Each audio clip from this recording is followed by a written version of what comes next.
The sirens were blaring outside my window. Red and blue lights painted the walls of my living room, and my hands were shaking so badly that the phone almost slipped from my grasp. I kept repeating the same words over and over into the receiver, like a broken record.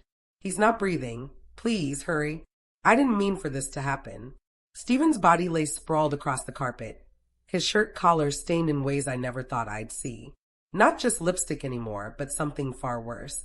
The last thing I remembered was watching his lips turn pale as he gasped for air, his hands clawing at the table. And that's when I panicked. I had thought I was clever. I thought I was teaching him a lesson for betraying me, for thinking I wouldn't notice the lipstick smeared across his collar like a crimson warning sign. But in that moment, watching him collapse, every ounce of revenge inside me turned to pure terror. The paramedics stormed through the door, and as they rushed to save him, I froze in the corner, trembling, whispering to myself, "What have I done?" Hello everyone, welcome to today's video. Let me know where you are watching from. You might just get a shout out in our next video.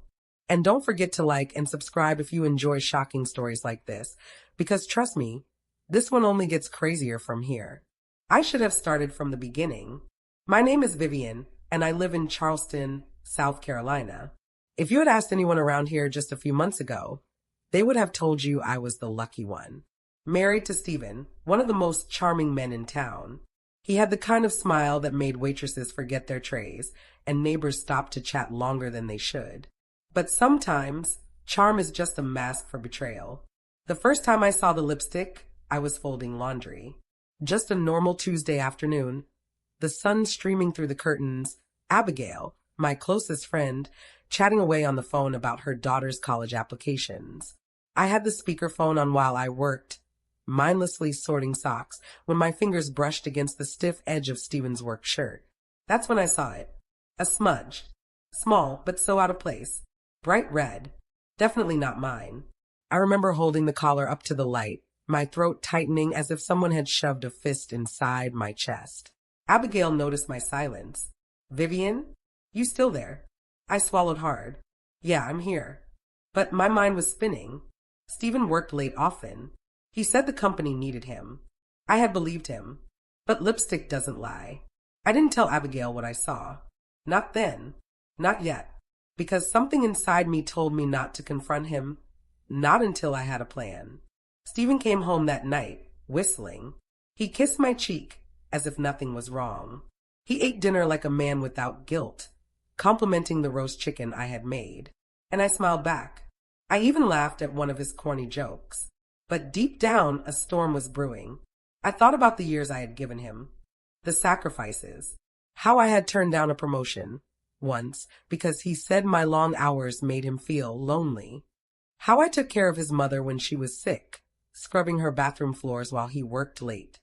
How I believed every excuse, every charm, every kiss. That night, I lay awake next to him, staring at the ceiling. My heart wasn't just broken, it was on fire. I told myself, if he can betray me so easily, then maybe he needs to learn what betrayal feels like too. Angela, my younger sister, always said I was too kind. "You forgive too easily, Vivian," she'd tell me. "That man knows it and he uses it." She wasn't wrong. I had forgiven Stephen's late nights, forgiven his coldness sometimes, forgiven his careless spending. But this time, lipstick on the collar? No, this wasn't something I could just brush aside. I spent the next few days pretending everything was normal, cooking his favorite meals, ironing his shirts, even laughing at his stories about work. But behind my smile, I was planning. And one evening, when he came home bragging about a new client dinner, I knew exactly what I was going to do. I replaced something of his, something so small he'd never notice until it was too late. It wasn't poison. Not exactly. It was something more subtle. Something that would make him regret every single lie he had ever told me. At least that's what I thought. The days that followed were a strange blur. I watched him wear that same shirt again, the one with the collar I had scrubbed clean. He didn't notice what I had done. He went about his life, laughing, smiling, charming, completely unaware that his world was about to tilt. But then came the night it happened. We were sitting at the dinner table. Stephen had poured himself a glass of wine, swirling it like he was some kind of expert. He leaned back in his chair, smirking at me, telling me about a new colleague named Angela. The irony almost made me choke. I knew it wasn't really work he was talking about. Then, just as I was about to roll my eyes, I saw his face change. His hand trembled. The glass slipped from his fingers, crashing to the floor. "Stephen," I whispered. He clutched his throat, gasping. His eyes bulged in panic. And in that split second, my stomach dropped. This wasn't supposed to happen. Not like this. I jumped from my chair, knocking it over, rushing to his side. His breaths came in short, shallow bursts. His skin paled, his body shaking. That's when I screamed and grabbed my phone. 911. Please. He's not breathing. And as I pressed my palm to his chest, trying to remember the CPR lessons I'd once had in high school, I felt my own chest tighten. What had I done? Before I go further, I need to say this. There are moments in life where a single choice can change everything. Choices made out of anger can't be taken back. If you're listening to this story right now, I want you to think about the times you've acted in anger. Have they ever brought peace? Or just more pain? And listen, if you don't subscribe to this channel, you might miss the rest of this story, and I promise you, the part that comes next will leave you speechless. Don't be the person who comes back later saying, "I wish I had subscribed." Life doesn't always give second chances, and neither does this channel. The paramedics finally arrived. They stormed into the house, shoving me aside as they worked on Stephen. Tubes, masks, shouts of "clear" as they tried to revive him. I stood frozen, my back pressed against the wall, watching the man I had once loved more than anything fighting for his life. My knees buckled, and I sank to the floor, tears streaming down my face. And that's when the paramedic turned to me, eyes sharp. What did he take? I opened my mouth, but no words came out. Because how could I explain? How could I tell them the truth? How could I admit that I was the reason he was lying there on the floor, fighting for every breath? The room spun around me, my chest tightening. And then, suddenly, Stephen's body jerked violently on the floor. The machines beeped louder. The paramedics shouted over each other. And I could only scream. Stephen's body jerked violently on the floor, his legs kicking against the table legs, knocking over the lamp with a loud crash. The paramedics shouted in unison, their movements rapid but controlled as they tried to stabilize him. "Clear," one of them yelled, placing the defibrillator paddles against his chest. His body lifted off the ground, then slammed back down. The sound of the machine pierced through the room, each beep drilling into my skull like a hammer. I pressed both hands against my mouth, muffling a scream. My heart raced so fast I thought I would faint. What if he didn't make it? What if my plan had gone too far? And what if they found out what I had done? The guilt slammed into me so hard I could barely breathe.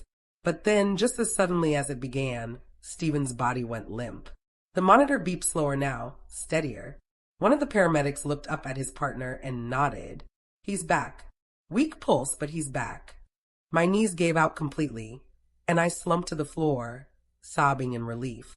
For a moment, it felt like the storm had passed. But in reality, it was only the beginning. "Ma'am," the younger paramedic said, crouching beside me. His name tag read Joshua. His voice was calm but firm. "What exactly happened here? Did he eat or drink anything unusual tonight?" I froze. The words stuck in my throat like needles. I couldn't tell them the truth, not yet. He just collapsed," I stammered, my voice cracking. "1 second he was fine, and then this happened." Joshua studied me, his eyes narrowing slightly, as if trying to read between my words. He didn't press, though. Instead, he stood up and signaled to the other medic, who was already loading Stephen onto a stretcher. "We're taking him to Charleston Memorial. You should come with us." I nodded quickly, scrambling to my feet. My hands trembled so badly that I had to grip the back of a chair just to steady myself. As they wheeled Stephen out the front door, I caught a glimpse of his pale face, his lips still tinged with blue. The sight nearly shattered me. This wasn't the revenge I had planned. This was something much worse. The ride to the hospital was a blur. I sat in the back of the ambulance, clutching Stephen's cold hand, staring at the machines that kept him alive. The siren wailed above us, echoing through my bones. Joshua sat across from me, checking vitals, making notes. At one point, he looked up and asked, "Has he had any history of heart problems? Allergies? Medication?" I shook my head quickly. "No, he's always been healthy." Another lie, or maybe half a lie. Stephen was healthy. That's what made this collapse so shocking. The truth was I had replaced something in his routine. Something so small he didn't even notice. Something I thought would just give him a scare. Not this. And sitting there with his limp hand in mine, I realized the line between revenge and destruction was thinner than I ever imagined. When we reached the hospital, everything happened fast. Nurses swarmed the gurney. Doctors shouted orders, and Stephen disappeared behind a curtain of white coats and machinery. I was left standing in the hallway, dazed, staring at the swinging doors that had swallowed him whole. Angela, my sister, arrived not long after. She rushed through the double doors, her heels clicking against the linoleum floor. Her eyes widened when she saw me, and she pulled me into a hug. "Vivian, what happened?" "I came as soon as I got your call." I broke down in her arms, sobbing uncontrollably. "He just collapsed," I whispered. "One minute he was fine, the next." Angela rubbed my back, whispering, "Sure, it's okay. He's in the best place now. They'll figure it out." But even as she comforted me, I couldn't shake the truth burning in the back of my mind. This wasn't an accident. Hours passed. The hospital's waiting room grew quieter as night dragged on.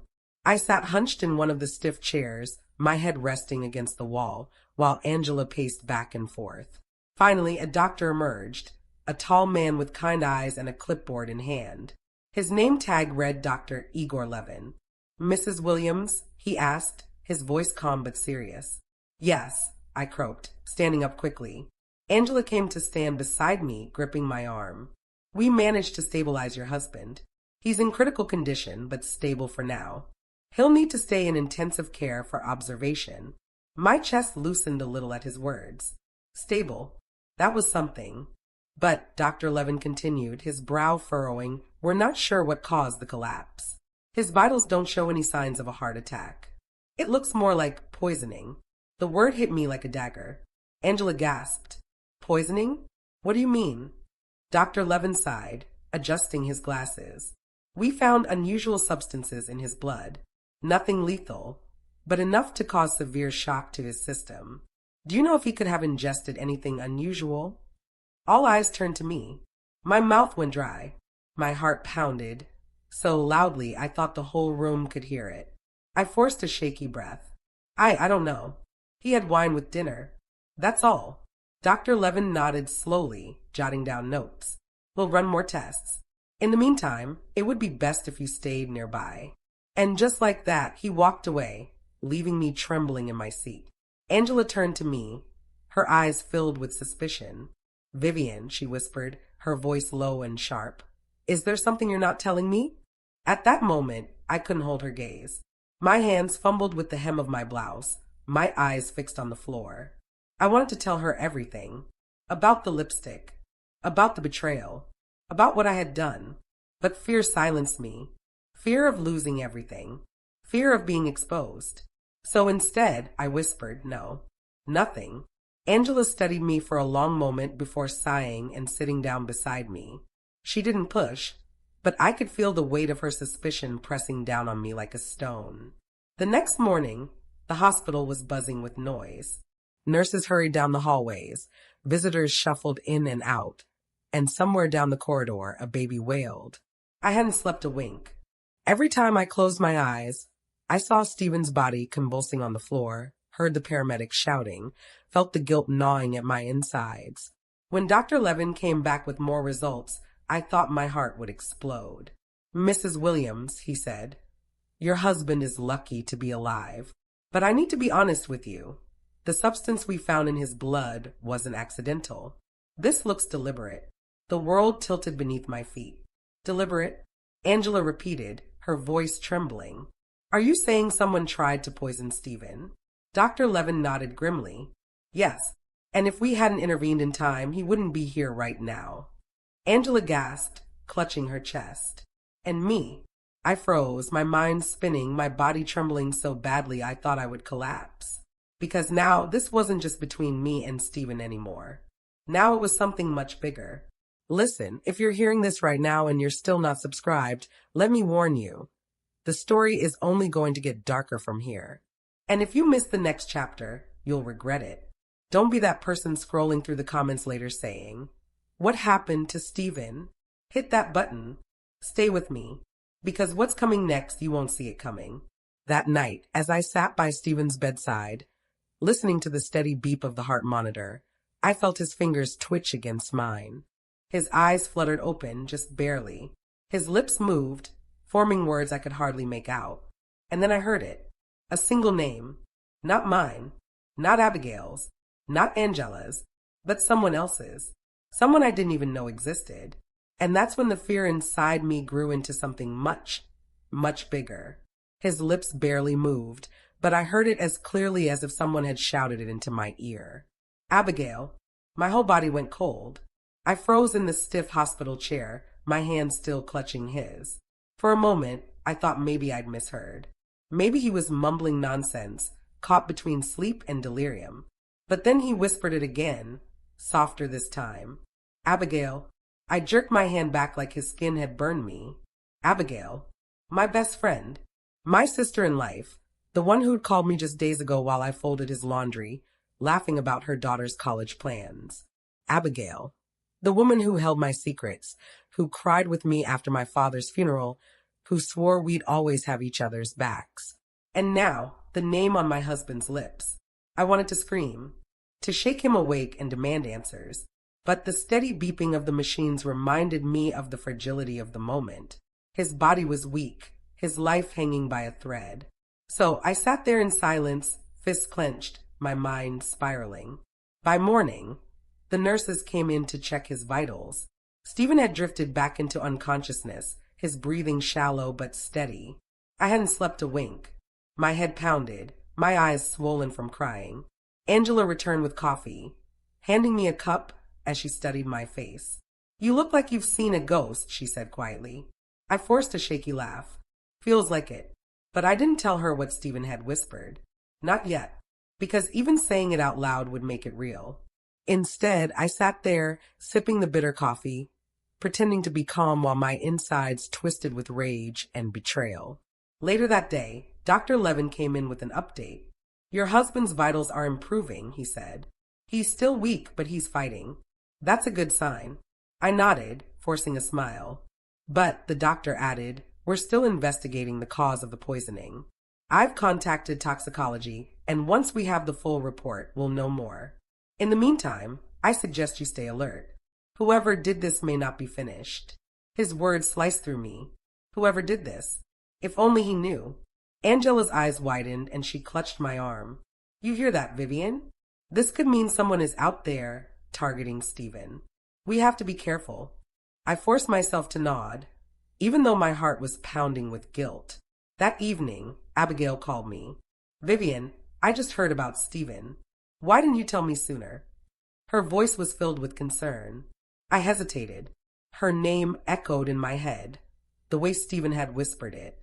For a moment, I almost hung up, but I forced myself to speak. "It all happened so fast," I said. "He just collapsed. He's in the hospital now."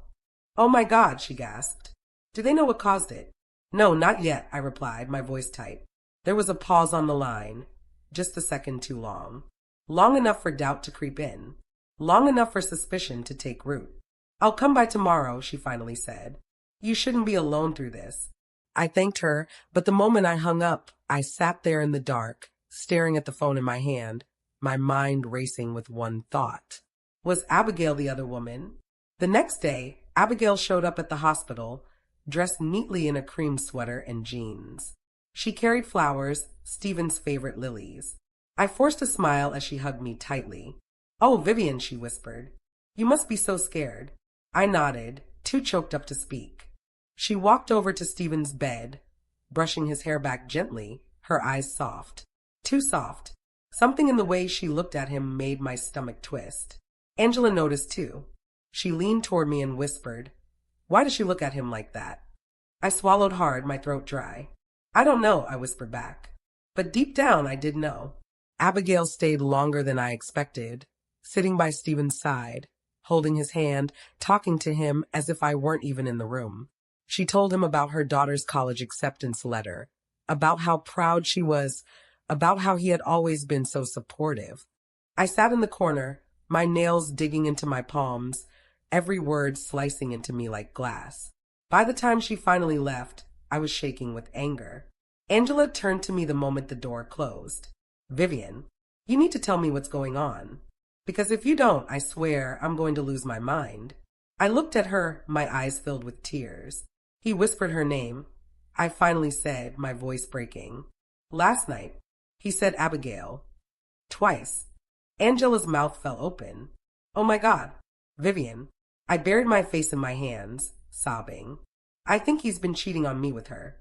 Angela sat beside me, wrapping her arms around me tightly. We'll find out the truth, she whispered fiercely. I promise. That night, as I sat alone in the hospital room, I couldn't take it anymore. I leaned close to Stephen's ear, my voice trembling. Why her, Stephen? Why Abigail? What does she have that I don't? For a moment, I thought he might respond. His lips twitched, his eyes fluttered. But then he drifted back into silence, and I was left alone with my fury. If you're watching this and you've ever felt betrayal cut you deep, let me tell you, nothing shatters you more than realizing the people you trusted most are the ones who twisted the knife. And if you haven't subscribed yet, ask yourself, why not? What's stopping you? Because if you don't hit that button now, you'll be left behind when the truth explodes. And trust me, you want to be here for that moment. The following morning, Angela showed up again, her eyes blazing. I've been thinking, she said. If Stephen really is cheating with Abigail, then maybe she knows more than she's letting on. We need to test her. Test her. I asked, confused. Angela smirked. Yes, let's set a trap. See how she reacts. My heart pounded. Part of me was terrified of the truth, but another part of me, burning with rage and curiosity, wanted it more than anything. So I agreed. That afternoon, Abigail returned, bringing a basket of fruit this time. Angela was waiting. As Abigail set the basket down on the table, Angela leaned forward casually. So, Abigail, she said smoothly, it's funny how Stephen kept saying your name yesterday, even while he was unconscious. Isn't that strange? The room went dead silent. Abigail froze, her face paling. She looked at Angela, then at me. Her lips parted, but no words came out. The air in the room grew heavy, suffocating.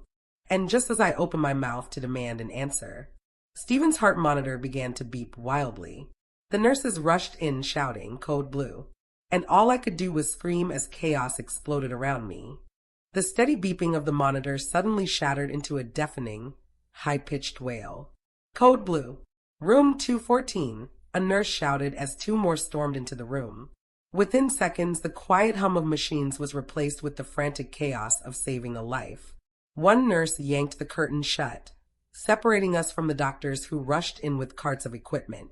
The sound of the monitor, the shouts of "Clear," and the slam of Stephen's body lifting off the bed made my blood turn to ice. I clutched Angela's arm so hard my nails dug into her skin. She didn't even flinch. Her wide eyes were locked on the bed, her jaw clenched in fear. But Abigail, she stood frozen near the fruit basket she'd brought, her face pale, her hands trembling at her sides. She didn't move, didn't speak, didn't even blink. Just stood there like the world had stopped turning.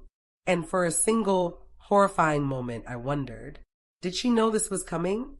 It felt like an eternity before the flatline shriek softened back into a weak but steady rhythm. "He's stabilized," one of the doctors announced, his voice heavy with relief. I collapsed into the nearest chair, shaking so violently I thought I'd faint. Angela exhaled sharply, whispering, "Thank God." But Abigail, she didn't say a word. She slowly turned her gaze to Stephen, then to me, and the look in her eyes made my stomach twist. It wasn't fear. It was guilt. The nurses finally cleared the room, leaving behind only the hum of the machines and the heavy weight of silence. Angela turned on Abigail immediately, her voice sharp. "Why do you look like that? Why are you so quiet? Abigail blinked rapidly, forcing a weak smile. I am just shocked, that's all. But her voice cracked, and I noticed the way her hands wouldn't stop shaking. Angela crossed her arms. You sure that's all? Abigail's eyes darted toward the door, as if she were desperate to escape. My pulse raced. I wanted to grab her by the shoulders and demand the truth. Demand to know if she was the reason behind the lipstick, the whispered name, and maybe, just maybe, even the poison. But my voice failed me. Instead, I just sat there, silent, staring at the woman who might have destroyed my marriage and possibly much more. That night, after Abigail finally left, Angela pulled me aside in the hospital corridor. Vivian, I don't like this. Did you see how she froze? Did you see her face? Yes, I whispered, my throat tight. Angela leaned closer. I don't think this is just an affair. I think Abigail knows something. Maybe even about what happened to Stephen. Her words hit me like a slap. My chest tightened. Could it be true? Was Abigail not just the other woman, but also involved in whatever nearly killed my husband? The following morning, Dr. Levin entered the room with a clipboard in hand. His face was grim. Mrs. Williams, he began, we have the toxicology report. The substance in your husband's blood isn't a common medication or household chemical. It's something specific. Something that doesn't just appear by accident. My mouth went dry. What is it? Digitalis, he said. Angela gasped. Wait, that's heart medication, isn't it? Dr. Levin nodded. Yes, in small doses, it strengthens the heart. But in larger amounts, it causes the exact opposite. Seizures, collapse, even cardiac arrest. Someone gave this to him deliberately. The room spun around me. Digitalis. That wasn't what I had slipped into his routine. I'd use something far milder, something to make him sick, but not this, which meant someone else had poisoned Stephen too. Fear clawed up my throat. Angela stared at me, her eyes wide. Vivian, who would do this? I swallowed hard. I don't know. But deep down, the answer whispered itself like a cruel echo. Abigail. That afternoon, Abigail returned again. This time, she looked more polished than before. Her hair curled neatly, her makeup flawless. She carried a small gift bag, wrapped in silver paper. Angela leaned toward me and hissed. Why does she keep coming back? She's not family. I didn't answer. I just watched Abigail carefully as she placed the bag on the table beside the bed. It's just some books, she said sweetly, for when Stephen wakes up. Her voice was smooth, but her eyes darted nervously toward the monitors, then back to me. I forced a smile. That's thoughtful. But my hands trembled as I took the bag and set it aside. Because in that moment, I couldn't shake the feeling that Abigail's kindness was nothing more than a mask. That night, after she left, I opened the bag. Inside were 3 hardcover books, Stephen's favorite mystery novels. At first, I almost laughed. It seemed harmless.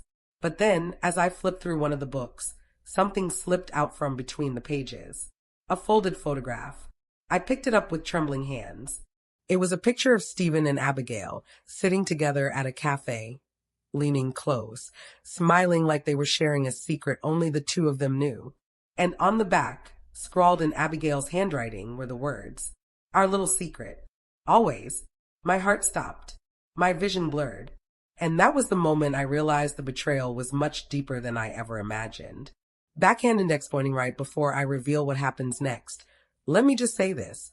If you're sitting there listening and you still haven't subscribed, ask yourself why. Do you really want to be the person who reads the comments later saying, "I missed the part where she found the photo"? Don't wait. Hit that button now. Fear of missing out is real. And this story is only getting darker. Angela returned early the next morning and found me sitting in the chair, clutching the photo in my hands. My face must have said everything because she gasped immediately. "What is that?"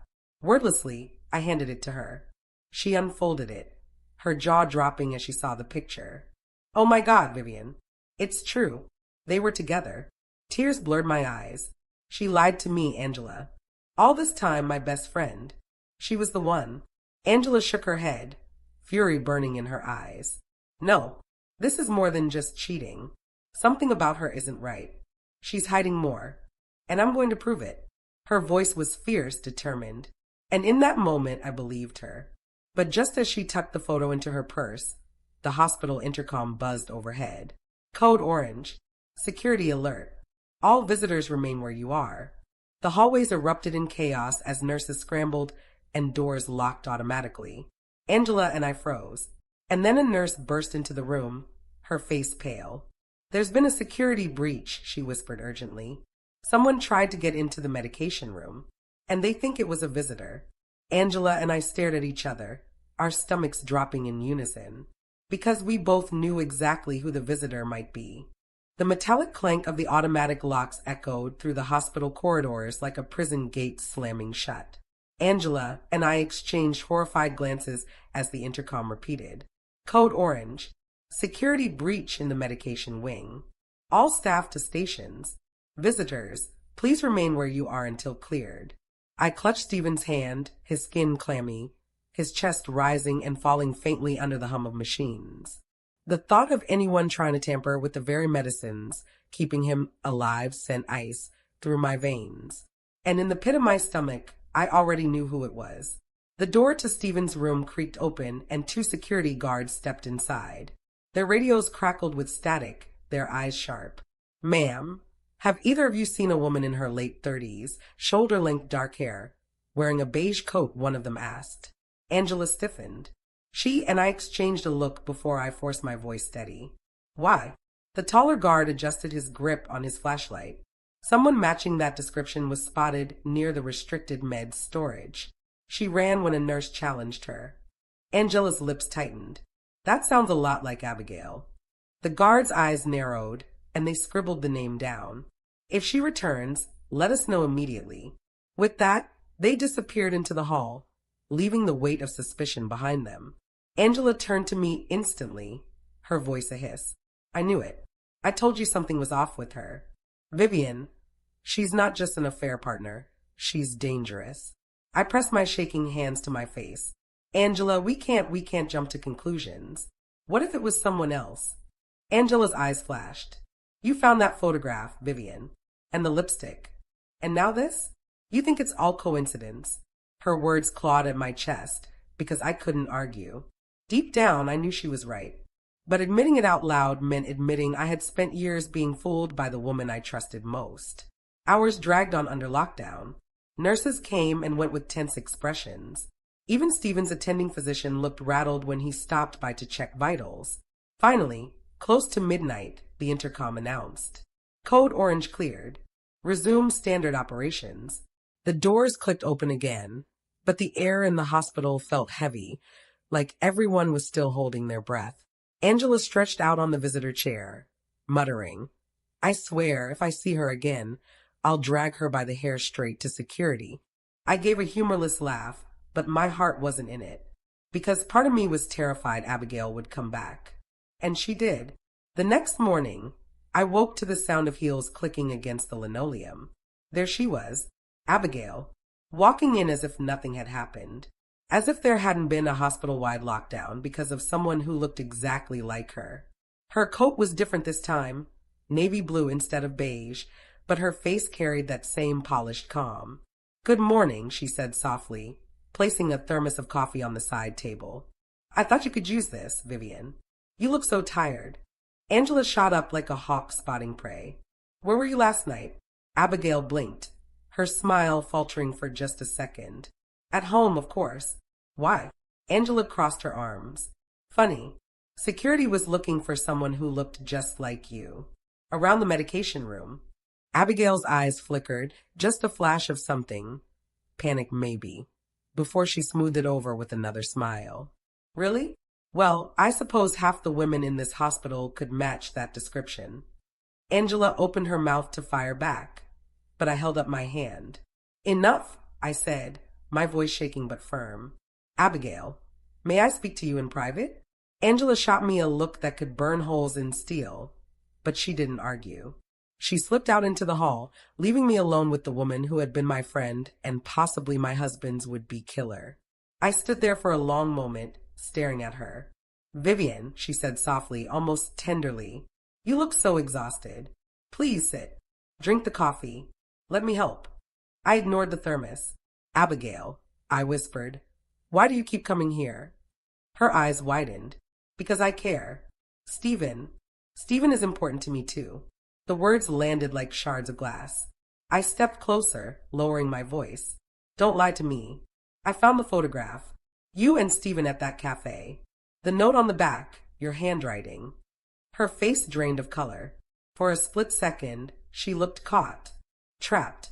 But then her lips curled into a small, sad smile. I suppose there's no point denying it anymore. My throat tightened. So it's true. You were with him. Yes, she whispered. But Vivian, you don't understand. Then explain it to me, I snapped. Explain why you betray me after everything. Her eyes filled with tears, real ones, glistening at the corners. Because Stephen promised me something. Something I couldn't walk away from. My stomach turned. What could he possibly promise you? Her answer was a whisper, almost drowned by the beeping machines. Everything. Before I could demand more, the door swung open. Angela burst back in, her face pale. Vivian, you need to see this, she said, waving her phone. I frowned, snatching it from her. On the screen was a local news article, time-stamped just an hour ago. Local pharmacist arrested after hospital break-in attempt. The article detailed how a woman had been caught on camera trying to force entry into the medication room before fleeing. She'd been arrested nearby, and her name was plastered in bold across the headline. Abigail Grant. I froze. Slowly. My gaze lifted from the phone to the woman standing in front of me, smiling weakly, tears shimmering, hands trembling, and yet, somehow impossibly, still here in the room with me. For a moment, the world tilted. Angela's phone slipped from my fingers and clattered to the floor, the headline still glaring from the cracked screen. Local pharmacist arrested after hospital break-in attempt, Abigail Grant in custody. But Abigail was standing right there in front of me, breathing, smiling faintly, watching my every move. My knees weakened, and I grabbed the bed rail for balance. That's not possible. Angela's eyes darted from the phone to the woman across from us, her face draining of color. Vivian, if Abigail's already in custody, then who the hell is this? The air grew colder. The woman in the navy blue coat blinked once, slowly, deliberately, and then she smiled wider. Vivian, she said softly, as if speaking to a frightened child. Don't believe everything you read online. You know how the media is. Sensationalism. Mistakes. Angela stepped forward, planting herself between me and her. Cut the act. If Abigail's locked up, then what are you? A twin? An imposter? The woman chuckled lightly, though her eyes never softened. Twin, imposter, ghost. It doesn't matter what label you slap on me. What matters is I'm here. And Stephen still needs me. Her gaze slid toward my husband's fragile form on the bed. And in that second, my protective instinct flared so hard I nearly lunged at her. Security arrived first. 2 guards pushed the door open, their radios buzzing. One pointed directly at her. Ma'am, you need to come with us. She turned her head slowly, still smiling. You think handcuffs are going to change what's already in motion? She asked softly. The words chilled me to my core. The guards grabbed her arms and began pulling her from the room. She didn't resist, didn't shout. She just kept smiling that strange, knowing smile. And before she was out of sight, she leaned close to me and whispered, "Check his 4, Vivian. If you love him, check it now." The door slammed shut, leaving me trembling. Angela rushed to my side. Don't listen to her. She's playing with your head. But her words barely registered, because my eyes had already snapped to Stephen's 4 bag. At first glance, it looked normal. Clear liquid dripping rhythmically down the tube. But then I noticed it. Something cloudy swirling faintly inside the fluid, like a shadow dissolving in water. My breath caught. Angela, I whispered, my hand flying to the call button. Something's wrong. Nurses flooded in within seconds. What's the emergency? One asked sharply. The 4, look at the 4. I cried, pointing frantically. The nurse's face went pale. She barked orders, disconnecting the line with practiced speed, while another rushed to check Stephen's vitals. Monitors beeped wildly as his heart rate dipped. I grabbed his hand, tears blurring my vision. Stay with me, Stephen. Please. Angela was beside me, gripping my shoulder. Vivian breathed. He's still here. They're fixing it. The nurse looked grim. We're sending this 4-bag to toxicology. Whatever was in it, it doesn't belong here. That night, I couldn't close my eyes. Every creak of the hospital floor, every whisper of footsteps outside Stephen's room sent jolts of terror through me. Because the question gnawed at me endlessly. If Abigail was in custody, then who had just tried to kill my husband in front of me? And how did she know exactly what to tamper with? Angela paced the room like a caged lion. This isn't just about an affair anymore. Someone wants him gone. And they don't care if you're collateral damage. Her words sliced deeper than she realized. Because the truth was dawning on me too. This wasn't only about Stephen's betrayal. This was about survival. By morning, I tried to force some calm into my bones. I washed my face in the hospital bathroom, stared into the mirror at the pale woman looking back at me, and whispered, "You will not break." But when I stepped back into Stephen's room, my fragile calm shattered. Because taped to the foot of his hospital bed was a small, folded piece of paper. My name was written across it in careful, looping script. And I knew that handwriting. It was Abigail's. The folded piece of paper might as well have been a live grenade. My hand shook as I plucked it from the foot of Stephen's bed. Abigail's handwriting, elegant, slanted, unmistakable, stared back at me. Angela was instantly at my side. "Vivian, don't. It could be another trick." But curiosity and dread pushed me forward. My fingers fumbled as I opened the note, and my heart nearly stopped as the words burned into me. "He doesn't deserve saving. But you do. Tonight at midnight, meet me on the hospital rooftop alone, or you'll regret it." The paper fluttered in my trembling hands. Angela read over my shoulder, her voice low and fierce. "She's threatening you now. Vivian, you can't go. This is a trap." My throat was dry, my chest tight. But one thought wouldn't leave me. If I ignored this, what if she hurt Stephen next? That afternoon dragged like a lifetime.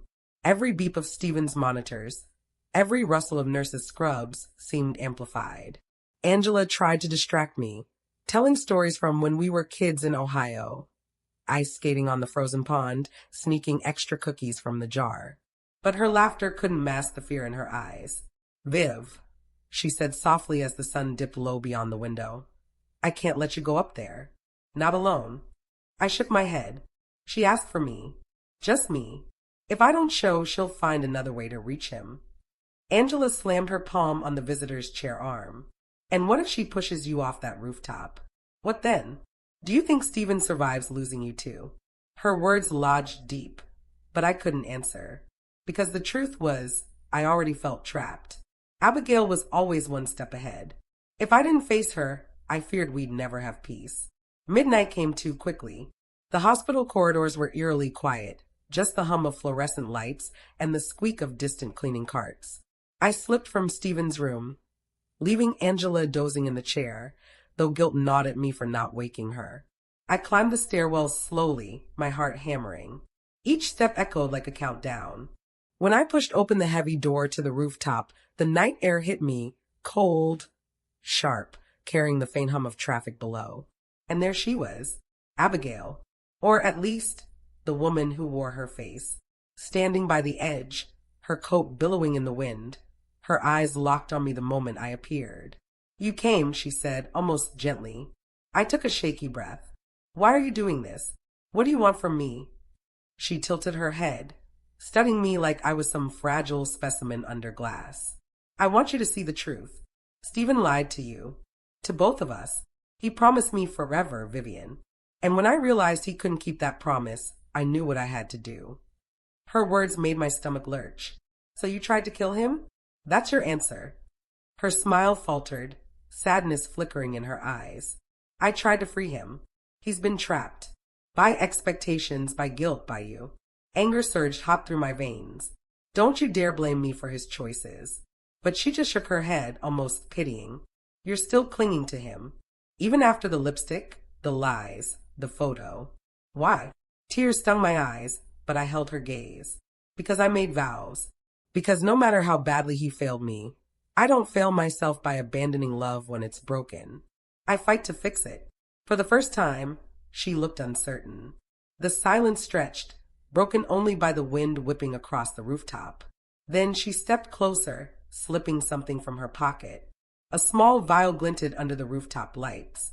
My breath caught. "This," she whispered, holding it up, "is what I used in his four. A slow-working paralytic. Not enough to kill, yet. Just enough to make him depend on me. To remind him who really held his life." My stomach flipped. Rage burned my fear to ash. "You poisoned him. You admit it." She smiled again, calmly. "And I'll do it again if you try to take him from me." A door banged open behind me. Angela's voice rang out, raw with fury. "Step away from my sister." I spun around. Angela was standing in the doorway, chest heaving, eyes blazing. She must have woken and followed me. Abigail's smile widened. Ah, the loyal watchdog, always interfering. Before I could react, Abigail hurled the vial over the rooftop edge. Glass shattered on the pavement below, the wind carrying away the last trace of evidence. Then, quicker than I could comprehend, she grabbed me by the wrist and yanked me toward the ledge. My scream tore through the night as my feet scrambled for grip, the ground far, far below. Angela lunged, catching my other arm. For one suspended, terrifying moment, I dangled between them, Abigail's grip pulling me toward the fall, Angela straining to keep me grounded. The rooftop spun. My heart thundered, and I realized in a flash of horror. One of them would have to let go. The night roared in my ears. Angela's hands clamped around my arm, knuckles white with effort. Abigail's grip burned into my wrist, her nails digging like claws. I dangled between them, the dizzying drop yawning below, headlights of passing cars streaking like ghosts on the pavement.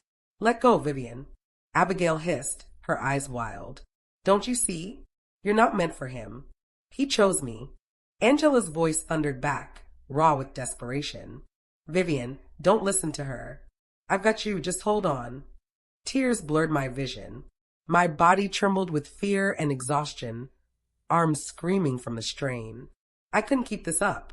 One slip and it was over. "Abigail, please," I cried, my voice cracking. "You don't need to do this. This isn't love, this is madness." Her face twisted, the calm mask she always wore crumbling. "Madness? No, Vivian. Madness is you pretending he loves you. Madness is clinging to vows he already broke." She yanked harder, and my shoe scraped against the ledge. The rough concrete bit into my leg. Angela growled like a lioness. "If you pull her down, you go too." For the first time, fear flickered in Abigail's eyes. She glanced at the edge, at the dizzying fall waiting below. Her grip faltered, just slightly but enough. Angela seized the chance. With a guttural scream, she hauled me backward with every ounce of strength in her body. Abigail lost her balance. And then, she was gone. The world slowed as Abigail's body pitched forward, her scream swallowed by the night air. I collapsed onto the rooftop, gasping, Angela clutching me like she'd never let go again. We lay there for what felt like forever, the silence broken only by my sobs and the faint hum of city life far below. Finally, I whispered, she's gone." Angela's chest heaved as she pulled me upright. "Viv, she was going to kill you. She made her choice." But my stomach churned, because no matter how much I told myself it was self-defense, I couldn't shake the image of her face, the desperation, the twisted conviction. And the terrifying thought, what if she survived the fall? Security stormed the rooftop minutes later, radios crackling, boots pounding. Angela explained in a rush of fury and fear, her words tumbling over one another. She attacked my sister, dragged her to the edge. She would have killed her. The guards leaned over the ledge with their flashlights. Shouts rose from below. An ambulance had already been called. One guard turned back, grim-faced. "She's alive. Barely. Broken bones. But alive." My heart jolted. Alive. The word should have been a relief. Instead, dread settled in my bones. Because if Abigail had survived that fall, then this nightmare was far from over. Back inside, doctors checked me over for shock. Angela refused to leave my side, her hand gripping mine so tightly it hurt. Stephen lay in his hospital bed, unaware of the chaos unraveling around him. His face was pale, lips dry, chest rising shallowly. I sat beside him, brushing a strand of hair from his forehead, whispering, "Why, Stephen? Why did you bring her into our lives?" No answer came, just the steady beep of machines, cold and indifferent. Angela leaned close, her voice low. "We need to think ahead. If she wakes up, she'll spin this against us. She'll claim you attacked her. That's what people like her do." Her words were true, but the weight of them pressed me down. "Angela, what if she's right about him? What if he did promise her everything?" Angela's jaw tightened. "Then that's between you and Stephen. But don't let her poison you against yourself. You're stronger than that." Morning light crept into the hospital room, painting everything in pale gold. Nurses came and went, avoiding my eyes. I could feel it in the way they whispered. The rooftop incident was already spreading. And then, just when I thought I couldn't take another blow, a detective appeared in the doorway. Tall, gray-haired, sharp-eyed. His badge glinted as he stepped inside. "Mrs. Carter," he asked, his voice calm but firm. I nodded weakly. "I'm Detective Harris. I'll need a full statement about what happened last night." But before that, he glanced at Stephen's monitors, then back at me. "You should know that Abigail Grant regained consciousness a few hours ago." My heart skipped. "And?" His expression darkened. "And she's already telling a very different version of events." Angela shot to her feet. "Of course she is. She tried to kill my sister, nearly dragged her off the roof." Detective Harris raised a hand. "I'm not here to take sides. I'm here for facts." "But Mrs. Carter," he fixed me with a look that saw too much. "She's claiming you pushed her." The room spun. "She what?" I whispered, disbelief choking me. Angela exploded. "That's insane. Vivian was the one hanging off the ledge." But Harris didn't waver. "All I'm saying is, her version paints you as the aggressor. And with your husband unconscious, it's her word against yours." I felt the blood drain from my face. The ground beneath me shifted, fragile as glass. Because in that moment, I realized Abigail wasn't just trying to steal my husband's love. She was trying to steal my life. My throat tightened, words stuck like thorns. "She's lying." I finally whispered, my voice breaking. "I didn't push her. She grabbed me. She tried to pull me down." Detective Harris didn't flinch. His expression was carved from stone, unreadable. He pulled a small notebook from his coat pocket. "That's your statement?" Angela jumped in before I could speak. "I was there. I saw it with my own eyes. My sister was the one hanging over the ledge. Abigail's the liar, not Vivian." Harris scribbled something down, then looked at me again. "Mrs. Carter, the hospital does have security cameras covering most of the rooftop entrances. We'll be reviewing the footage." A flicker of relief lit in me. Proof. There had to be proof. But then his words cut that hope to shreds. Unfortunately, the camera aimed at the south edge, the side where the fall occurred, was disabled 2 nights ago. Manual tampering. Angela cursed under her breath. Of course it was her. But Harris just shut his notebook. "Until the footage is fully reviewed and Abigail gives her full statement, you're not to leave the city. Do you understand?" It felt like a noose tightening around my neck. Yes, I managed. After the detective left, the room was suffocating. Angela paced like a storm, her anger sparking with every step. "She's not just obsessed, Viv. She's calculated. She planned this, even disabling cameras. She's setting you up piece by piece." I sank into the chair beside Stephen's bed, my fingers tracing the outline of his hand through the blanket. "But why me?" I whispered. "If it was just about him, why not disappear? Why not let me suffer in silence, knowing what he did?" Angela stopped pacing, her gaze fierce. "Because people like Abigail don't just want love. They want victory. They want to win by destroying everything you have left." Her words settled like stones in my stomach, and I knew she was right. The day bled into evening. Doctors came and went. Stephen's condition remained fragile, stable, but nowhere near waking. Every time I looked at him, anger and grief battled inside me. Did he really promise her everything? Did he play me for a fool while I folded his shirts and kissed his forehead goodnight? But no matter how much resentment I carried, I couldn't bring myself to hate him fully. Not yet. Not while he was lying there so helpless. Angela must have sensed my spiral because she crouched beside me, gripping my hand. Vivian, listen to me. You can't let her break you down. You have to fight. Not just for Stephen. Fight for yourself. I wanted to believe her. I really did. But then the door opened again, and everything shifted. Detective Harris returned, this time with a folder tucked under his arm. His eyes flicked to me, then to Angela. Mrs. Carter, new developments, he said, his voice firm. We recovered the toxicology report on your husband's bag. Traces of a synthetic paralytic were found. That much lines up with what Abigail implied. I tensed.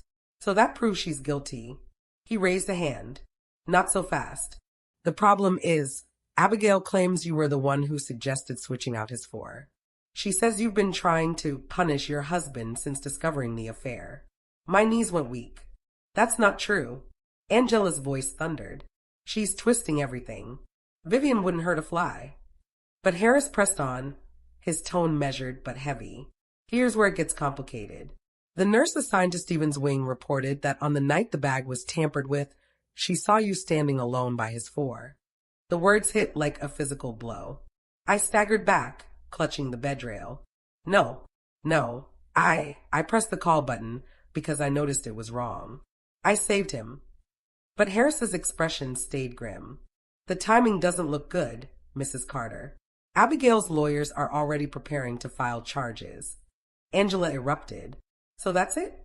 You're going to take the word of a stalker over Vivian's? A woman who nearly killed her? This is insane. Harris's gaze softened for just a flicker. Look, I don't make the rules. My job is to gather facts. And right now, the facts point both ways. Which means until this clears, Mrs. Carter, you are officially under suspicion. The floor seemed to crumble under me. Under suspicion. The words echoed, merciless and sharp. Angela squeezed my shoulders, whispering fiercely, We'll fight this, Vivian. We'll prove she tampered with everything. We just need time. But time suddenly felt like the one thing I didn't have. Because if Abigail could twist reality this far, what else was she capable of? That night, as Angela finally dozed in the visitor's chair, I sat awake in the dim glow of the monitor lights. My body was heavy with exhaustion, but my mind refused to rest. Every sound set my nerves on edge. Every shadow outside the door felt like her. And then, just past 2 a.m, I saw it. A figure lingering in the hallway. Tall, slender, hair tucked behind her ears. Watching. I froze, my breath caught in my chest. Slowly, the figure lifted a hand and pressed something flat against the glass panel of the door. It was another note. My legs moved before my brain caught up. I rushed to the door, yanked it open, but the hallway was empty. Only the note remained, taped to the glass. Hands trembling, I peeled it off and unfolded it under the harsh fluorescent lights. The words inside made my blood run cold. Tomorrow, Stephen tells the truth. If he wakes, you won't survive it. My hand shook so badly I almost dropped the note. The words glared back at me like fire in the dark. Tomorrow, Stephen tells the truth. If he wakes, you won't survive it. For a moment, the hospital room spun around me. My knees buckled, and I clutched the doorframe just to stay upright. Angela stirred in the chair behind me, rubbing her eyes. Viv, what is it? I turned to her, my throat too tight to speak. All I could do was hand her the crumpled paper. Her face twisted with fury as she read. She's escalating. She wants you terrified. And it's working. I shook my head, tears brimming. What if she's right? What if Stephen wakes and... Angela gripped my arm so hard it almost hurt. Don't you dare doubt yourself now. Whatever Stephen says, if he even wakes, you're not the villain here. She is, but her words felt hollow against the sharp sting of fear crawling up my spine. By morning, I hadn't slept a wink. The note sat folded in my pocket, its presence burning a hole through me. I couldn't decide what terrified me more, the thought of Stephen waking up or the thought of Abigail making good on her threat. Angela marched us straight to Detective Harris's office with the note in hand. He read it silently, his jaw tightening. This woman's obsession is out of control, he muttered. Then he looked up at me, his gaze heavy. But this also complicates things. She's anticipating your husband waking. which means she might know more than we do about his condition. I frowned. What do you mean? Abigail has a way of getting information. Medical staff, security. We don't know how deep this goes. He leaned back in his chair. Until Stephen wakes up, or doesn't, you're in the crosshairs, Mrs. Carter. And frankly, I don't know which way the cards will fall. It wasn't meant to be cruel, but his honesty cut me open anyway. The rest of the day crawled by. Nurses came in and out, checking Stephen's vitals. His fingers twitched once, then stilled. His eyelids fluttered, only to fall shut again. Each movement was like a gun cocking in the silence. Angela kept pacing. She muttered about hiring private security, about moving Stephen to another facility, about getting a lawyer ready for Abigail's games. But all I could do was sit by his bedside, holding his hand, praying silently that if he woke, he would see through her lies, that he would defend me, that I wasn't alone in this battle. It was nearly evening when the door creaked open. I expected a nurse, maybe Detective Harris again, but it wasn't. It was Abigail. Her hair was neatly pinned back, her clothes crisp as if she were strolling into a boardroom, not sneaking into the hospital room of a man she nearly killed. Angela lunged forward instantly. Get out. Abigail only smirked. Relax. I just came to say hello. Her eyes slid to me, sharp and venomous. How's my Stephen? Any sign of life yet? Or are you still clinging to the hope he'll wake up and pick you over me? I rose from my chair, my fists trembling. You're not supposed to be here. Oh, Vivian. Her voice was syrupy sweet. Rules don't apply to people like me. You should know that by now. Angela stepped between us, fury radiating from her. Leave, before I drag you out myself. Abigail laughed softly, but then her eyes flicked back to Stephen's bed. Her expression darkened. You'd better pray he never wakes up, Vivian, because when he does, everything changes. For you. She slipped something onto the side table, another folded note, then turned on her heel and walked out before either of us could stop her. I stared at the paper, too afraid to touch it. Angela cursed under her breath and snatched it open. Her face drained of color. She handed it to me with shaking hands. The message was short, scrawled in the same neat handwriting as before. The next time I come back, I won't be leaving alone. Angela crumpled the paper in her fist, her whole body trembling with rage. She's insane, she spat. Absolutely insane. What does she mean by not leaving alone? I swallowed hard, my throat bone dry. She's threatening to take someone. Maybe Stephen. Maybe my voice broke. Maybe me. Angela dropped the paper like it was poison. Not happening. Over my dead body. But her words, fierce as they were, couldn't erase the icy dread settling in my chest. Abigail wasn't bluffing. Every note so far had been a step closer, a piece of a trap snapping shut. We tried to report it immediately, but by the time Detective Harris arrived, Abigail had vanished again. He examined the note, his jaw rigid. This is escalation, he said. She's no longer just playing psychological games. She's threatening abduction. We'll need to increase security around Stephen's room. Angela folded her arms. You think 2 guards and a clipboard are going to stop her? She disabled your cameras, tampered with 4 bags, snuck onto a locked floor. She's not afraid of your system. Harris didn't argue. He just looked at me, his eyes steady. Mrs. Carter, I need you to consider protective custody. The word stunned me. Protective custody? Like I'm a criminal. No, he said firmly. Like you're a target. Abigail's fixation isn't just dangerous, it's unpredictable. If she decides the only way to silence you is permanent, he didn't finish the sentence, but the implication hung heavy in the air. Angela bristled. You're not shipping her off somewhere like a prisoner. That's exactly what Abigail wants, for Vivian to disappear while she circles Stephen like a vulture. Harris sighed, pinching the bridge of his nose. Then at least don't leave this room unattended. Not for a second. That night, I sat by Stephen's bedside again, the monitors beeping their endless rhythm. His fingers twitched. His lips moved slightly. Angela leaned over the bed, eyes wide. Vivian, he's trying to wake up. I clutched his hand. Stephen, can you hear me? For a moment, his eyelids fluttered, his lips parting just enough for a faint sound to escape. It was one word. barely audible, like a breath caught in the wind. Abby. The name stabbed through me like a knife. Angela gasped. Oh no. I staggered back, my heart hammering. He hadn't said my name. He hadn't reached for me. He had called for her. Angela grabbed my shoulders, shaking me. Viv, don't. Don't you dare break now. He's half conscious. He doesn't know what he's saying. But her words blurred in my ears. All I could hear was that single syllable replaying over and over, shredding what little hope I had left. I stumbled to the corner of the room, my body shaking with sobs I couldn't hold back anymore. Angela stayed by Stephen's side, whispering urgently to him, begging him to hold on, to fight. And then the door creaked open. We both froze. 2 security guards stood in the hall, but they weren't looking at us. Their eyes were locked on something, or someone, down the corridor. One of them barked into his radio. We've got movement on the south wing. Female suspect, matching description. My blood turned to ice. Angela bolted to the doorway, peering out. Viv, it's her. She's back. My legs wouldn't move. My lungs wouldn't work. The guard sprinted down the hall, shouting commands. The alarms began to blare, red lights flashing across the ceiling. And then, through the chaos, I saw her.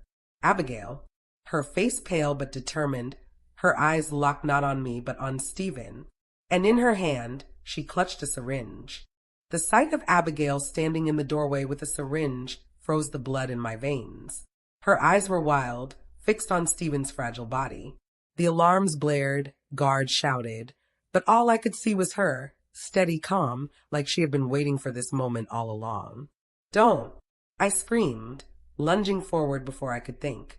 Abigail smirked, lifting the syringe. You don't get it, Vivian. He was mine long before you ever folded his shirts. And if I can't have him, then neither of us will. The guards charged, but she was faster. She slipped into the room, slamming the door shut behind her and jamming a chair under the handle. Angela shrieked, Viv, stop her. But Abigail was already at the bedside, syringe hovering inches from Stephen's foreline. I grabbed her wrist with both hands, wrestling it away from the tubing. You're not taking him from me. I cried, my voice raw with desperation. Her eyes burned with hatred. He already chose me. Her strength was terrifying. For a moment, I thought she would overpower me completely. The needle gleamed under the fluorescent lights, so close I could almost feel it pierce my skin. Then Angela barreled into us from the side, knocking all 3 of us to the floor. The syringe clattered across the tiles, spinning to a stop by Stephen's bed. We scrambled, bodies colliding, hands clawing. Abigail screamed like a banshee, her nails raking across my cheek. I fought back with everything I had, fueled by something deeper than fear. Pure survival. The door burst open, splintering as the guards forced their way in. They swarmed, pinning Abigail to the ground. She writhed, shrieking Stephen's name over and over, her voice cracking with rage. You'll regret this, Vivian, she howled as they cuffed her hands. When he wakes up, he'll tell you himself. You were nothing but a placeholder. Her words cut deep, but this time I didn't flinch. I stood trembling, blood warm on my cheek, staring at her as they dragged her out of the room. For the first time in weeks, I saw her not as the monster she wanted me to believe she was, but as a broken woman who had let her obsession rot her soul. Still, the damage she caused would scar me forever. The hospital quieted after the chaos. The alarm stopped, the flashing lights dimmed. Angela wrapped her arms around me, holding me tight. It's over, she whispered. She can't hurt you anymore. But even as I clung to her, part of me knew it wasn't over. Not really. Abigail's lies still lingered in the air, poisoning the truth. And then, Stephen stirred. Angela and I both froze, turning toward the bed. His eyelids fluttered. His lips parted. This time, his voice was stronger. Weak but clear. Vivian. Tears filled my eyes. I rushed to his side, clutching his hand. I'm here. I'm right here. His gaze, hazy and fragile, landed on me. I'm sorry. The weight of those words broke me. Weeks of fear, betrayal, anger, all of it poured out as I pressed my forehead to his hand. Angela smiled through her own tears. He's back, Viv. He's finally back.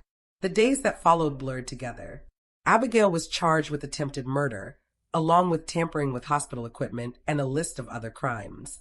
The notes, the syringe, the witnesses. Finally, the truth stacked against her instead of me. But even with justice moving in my favor, the scars remained. I still woke at night hearing her voice, seeing her shadow in the corner of the room. Stephen's recovery was slow, fragile, but real. Each day, his strength grew.